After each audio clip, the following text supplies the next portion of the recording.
ইদানিং বিভিন্ন টিভি চ্যানেলে, তাদের ফেসবুক পেজ কিংবা ইউটিউব চ্যানেলে এবারে ঈদের বাজেট কত শিরোনামে বিভিন্ন ভিডিও দেখতে পারবেন। আমার কথা হচ্ছে, আমার ঈদের বাজেট কত সেটা আপনার জানা দরকার কি? 5,000, 10,000 কিংবা 20,000 হোক, সেটা আমার একান্ত ব্যক্তিগত।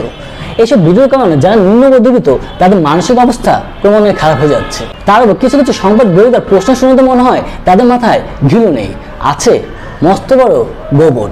কোথায় থামতে হবে তারা সেটাও জানে না। একটা ভিডিওতে দেখলাম একজন মাকে এক সংবাদ গ্রহীতা প্রশ্ন করছে, আপনার ঈদের বাজেট কত?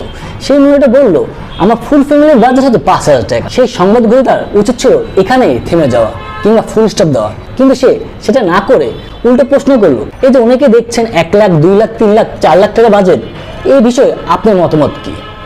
এটা কোনো প্রশ্ন হলো? লোকটা পুরো ফ্যামিলির বাজেট 5,000 টাকা, তাকে এই ধরনের প্রশ্ন করাটা আসলে কতটা যুক্তিসঙ্গত আপনারা বলেন?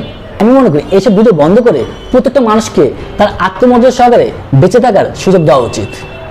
ধন্যবাদ।